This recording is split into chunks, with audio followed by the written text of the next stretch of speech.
அனைவருக்கும் வணக்கம். இன்னைக்கு என்னோட பாட்டி தான் ராகி களி செய்வாங்க. அவங்க 60 வருஷமா ராகி களி செஞ்சிட்டு இருக்கிறாங்க. அனைவருக்கும் இனிய மாலை வணக்கம். இன்னைக்கு வீடியோவில் ராகி களி எப்படி செய்யலாங்கிறது தான் பார்க்க போகிறோம். இந்த மாலை வேளையில் எங்கள் வீட்டு கார்டனில் இருக்க அடுப்பில் தான் இன்றைக்கி களி செய்ய போகிறோம். இன்றைக்கும் என்னோடய அத்தை தான் ராகி களி செய்ய போகிறாங்க. இன்றைக்கி ராகி களி செய்கிறதுக்காக 2 லிட்டர் தண்ணி எடுத்திருக்கோம். அதில் 600 கிராம் மாவு சேர்த்து தான் செய்ய போகிறோம். முதல்ல தண்ணியை நல்லா கொதிக்க வச்சுக்கலாம். அதிலிருந்து பாதி அளவு தண்ணியை எடுத்து வேறொரு பாத்திரத்தில் மாற்றிக்கலாம். தண்ணியை பாதி எடுத்ததுக்கப்புறமா நம்ம எடுத்து வச்சுருக்க மாவை அதில் சேர்த்து முதல்ல கிண்டி விடணும். நம்ம சேர்த்த மாவு தண்ணியில் மிக்ஸ் ஆகிற மாதிரி முதல்ல நல்லா கலந்து விட்டுக்கலாம். விறகு அடுப்பில் களி சமைக்கணும் அப்படின்னா இந்த 2 விஷயங்கள் முக்கியமாக தேவைப்படும். முதல்ல இந்த மாதிரி களி கிண்டுறதுக்கு தேவையான 2 குச்சி, அதே மாதிரி பாத்திரம் ஆடாமல் இருக்கிறதுக்கு அந்த களிக்கவை, இது 2ம் கண்டிப்பாக வேணும். கிராமப்புறங்களில் எல்லா வீட்லேயுமே இந்த மாதிரி குச்சி கண்டிப்பாக இருக்கும். இதை புதுசாக பார்க்குறதுக்கு கொஞ்சம் கஷ்டமாக தான் இருக்கும், ஆனால் நம்ம செஞ்சு பார்த்தோம்னா ஈஸியாக தாங்க இருக்குது. இந்த 2 குச்சியும் சேர்த்து கிண்டும்போது மாவு ஏதாவது கலங்காமல் இருந்ததுன்னா நல்லா மிக்ஸ் ஆகும். அது மட்டும் இல்லை, சீக்கிரமாக கட்டி தட்டாது. அதுக்காக தான் இந்த மாதிரி செய்கிறாங்க. மாவை நல்லா பெரட்டி விட்டதுக்கப்புறமா 2 நிமிஷம் கழித்து நம்ம எடுத்து வச்சுருக்க சுடுதண்ணியிலிருந்து 2 கரண்டி ஊற்றுறாங்க. நம்ம ஊற்றின சுடுதண்ணி அடிய வரைக்கும் போகணுங்கிறதுக்காக மறுபடியும் இந்த மாதிரி பெரட்டி விடுறாங்க. இந்த மாதிரி செய்யும்போது தண்ணி எல்லா பக்கமும் போய் மாவு வேக ஆரம்பிக்கும். இன்னும் கொஞ்சம் தண்ணி சேர்த்து ஒரு 5 நிமிஷம் நல்லா வேக விட்டுக்கலாம். மாவு சேர்த்ததுக்கு அப்புறமா நம்ம அடுப்பை மிதமான தீயில் வச்சு தான் வேக விடணும். 5 நிமிஷம் வேக வைக்கணுங்கிறதுக்காக அப்படியே விட்டுறக்கூடாது. இடையில இந்த மாதிரி கிண்டி விட்டுட்டோம்னா மாவு அடிப்பிடிக்காமல் நல்லா வெந்து வரும். அடிப்பிடிக்கும் அப்படிங்கிறதுக்காக மட்டும் இல்லை, மாவு எல்லா பக்கமுமே ஈவனாக வேகணும் அப்படிங்கிறதுக்காகவும் இந்த மாதிரி பெரட்டி விடணும். நம்ம ஊரில் வாரத்தில் ஒரு நாளைக்கு நான்வெஜ் சாப்பிட மாட்டாங்க. அந்த மாதிரி எங்கள் ஊரில் களி செய்யக்கூடாத நாட்களும் இருக்குது. அது எப்போன்னா தை மாதம்தான் செய்ய மாட்டாங்க. அதாவது போகி பண்டிகை அன்னைக்கு காப்பு கட்டுன்னு சொல்லுவோம் இல்லைங்களா, அன்னைக்கு வீட்டுக்கு காப்பு கட்டிட்டா அந்த பொங்கல் முடிகிற வரைக்கும் வீட்டில் களி செய்ய மாட்டாங்க. இதுக்கு காரணம் என்னன்னு தெரியல. ஒருவேளை தை மாதம்தான் நெல் அறுவடை செய்வாங்க இல்லைங்களா, அதனால் அதை வச்சு தான் சமைக்கணும் அப்படிங்கிறதுனால ஒருவேளை களி செய்ய மாட்டாங்களா என்னன்னு தெரியல. உங்கள் வீட்லேயும் இந்த மாதிரி வழக்கம் இருந்ததுன்னா கமெண்ட்டில் சொல்லுங்கள். என்ன காரணத்துக்காக செய்ய மாட்டாங்க அப்படின்னு தெரிஞ்சிருந்தாலும் கண்டிப்பாக சொல்லுங்கள், நாங்களும் தெரிஞ்சுக்கிறோம். இப்போ நம்ம களி வீடியோக்குள்ளே போகலாம். களி செய்யும்போது கட்டி நிறைய விழுந்துருச்சுன்னா கொஞ்சமாக கல்லுப்பு சேர்த்து கிண்டினீங்கன்னா களியில் இருக்க கட்டிங்கெல்லாம் நல்லா உடஞ்சி வந்துடும். உப்பு சேர்க்கும்போது களியோட டேஸ்ட்டும் கொஞ்சம் நல்லாயிருக்கும். களி நல்லா பாதி அளவுக்கு குக் ஆகிடுச்சு. இப்போ இன்னும் கொஞ்சம் தண்ணி சேர்த்து இன்னும் வேக விட்டுக்கலாம். இந்த மாவு கடையில் வாங்கின மாவு, அதனால் நம்ம எந்த அளவுக்கு தண்ணி சேர்த்து வேக வைக்கிறோமோ அந்த அளவுக்கு களி சாஃப்டாக இருக்கும். அந்த காலத்துலலாம் நிறைய சிறுதானியங்களை தான் உணவாக எடுத்துக்கிட்டாங்க. அதில் முக்கியமாக இந்த ராகி களி தான் அதிகமாக எடுத்துக்கிட்டாங்க. முதல் நாள் செய்கிற களியை சூடாக சாப்பிடுவாங்க. அதையே அடுத்த நாள் வச்சுருந்து நம்ம பழைய சாதத்தை எப்படி கரைச்சி குடிக்கிறோமோ அந்த மாதிரி அவங்க களியை கரைச்சி குடித்தாங்க. நம்ம சாப்பிட்ற அரிசி உணவை என்றைக்காவது பண்டிகை டைமில் தான் அவங்க சாப்பிட்டாங்க. அதனால தான் இப்போவும் அவங்களோட 70-80 வயசுலேயும் காட்டு வேலை செஞ்சு சாப்பிட்றாங்க. இந்த வயசுலேயும் அவங்க இவ்வளோ ஸ்ட்ராங்காக இருக்கிறதுக்கு என்ன காரணம்னா அவங்க சின்ன வயசில் சாப்பிட்ட அந்த சிறுதானியங்கள் தான். அதுவும் ராகியில் அதிகமான கால்சியம் சத்து இருக்குது. நம்மளால் டெய்லி களி சாப்பிட முடியலனாலும் அட்லீஸ்ட் வாரத்தில் ஒரு நாளைக்காவது கண்டிப்பாக எடுத்துக்கணும். குழந்தைங்களுக்கு ஜங்க் ஃபுட் அவாய்ட் பண்ணிட்டு இந்த மாதிரி ராகி களியை குழந்தைக்கு கொடுங்க. இங்கே சாப்பிட்லனாலும் சாப்பிட வைங்க. அப்புறம் அவங்களுக்கு நிறையா சத்து நல்லா படிக்குவாங்க. சரியா? அப்புறம் என்னங்க, எங்கள் வீட்டு குட்டி குழந்தைய சொல்லிட்டாரு. அதனால் நீங்களும் உங்கள் வீட்டில் இருக்க குழந்தைங்களுக்கு ராகி களியை கொடுங்க. கண்டிப்பாக அவங்களுக்கு அது பிடிக்கும். பிடிக்கலனாலும் அவங்களுக்கு பிடிக்கிற மாதிரி ஏதாவது ஒரு விஷயத்தில் ராகியை சேர்த்து செஞ்சு கொடுங்க.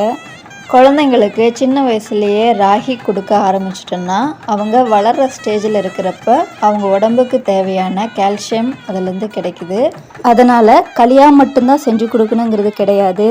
தோசையாக கொடுக்கலாம், இடியாப்பம், புட்டு, இந்த மாதிரி அவங்களுக்கு எந்த விதத்தில் பிடிக்குதோ அந்த மாதிரி கண்டிப்பாக செஞ்சு கொடுத்து சாப்பிட வைக்கலாம்.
கிளி இல்லடா, அது கேன புரிஞ்சுடா.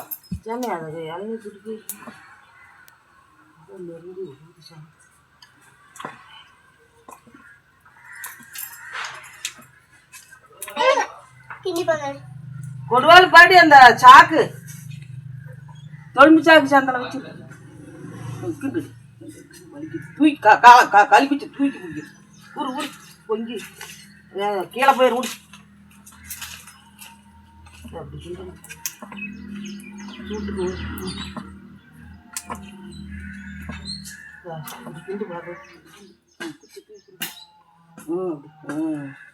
கிண்டு சுத்து, அப்பதான் களி கீழே போகாது. சுத்தி நீ நாட்டம்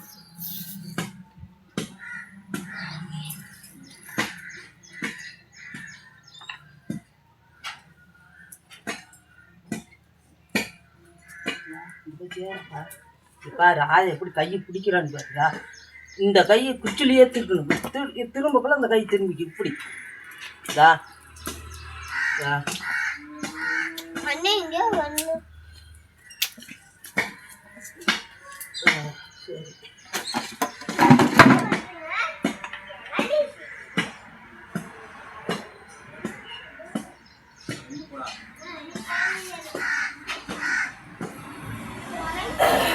அப்படியே நம்ம களியும் ரெடி ஆயிடுச்சுங்க.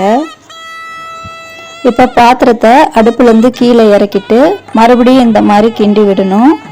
இது எதுக்காகனா சின்ன சின்ன கட்டி ஏதாவது இருந்தால் கூட உடஞ்சி களி நல்லா நைஸாக வரும். அதுக்காக தான் இந்த மாதிரி கிண்டி விடுறாங்க.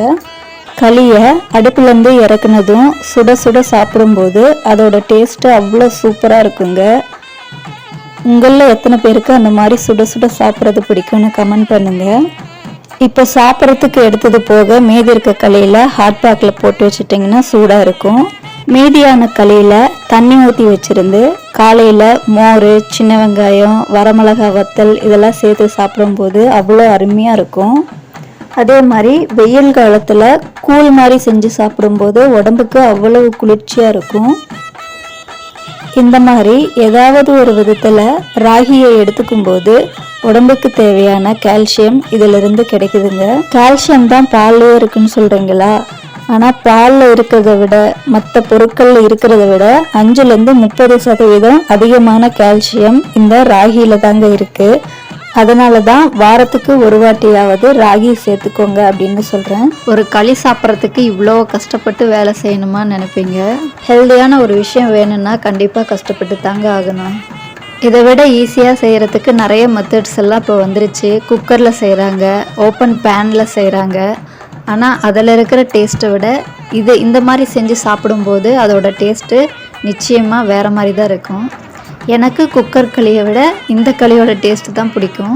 புரட்டாசி விரதெல்லாம் முடிஞ்சிருச்சு. இனிமேல் களிக்கு விதவிதமாக நான்வெஜ் சைடிஷ் செஞ்சு தாங்க சாப்பிட போகிறோம். உங்களுக்கு களி கூட என்ன குழம்பு வச்சு சாப்பிட பிடிக்குங்கிறத கமெண்ட் பண்ணுங்கள். உங்களுக்கு குக்கரில் செய்கிற களி பிடிக்குமா இல்லை இந்த மாதிரி அடுப்பில் செய்கிற களி பிடிக்குமாங்கிறதையும் கமெண்ட் பண்ணுங்கள்.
புரட்டாசி விரதெல்லாம் முடிஞ்சிருச்சு. இனிமேல் களிக்கு விதவிதமாக நான்வெஜ் சைடிஷ் செஞ்சு தாங்க சாப்பிட போகிறோம்.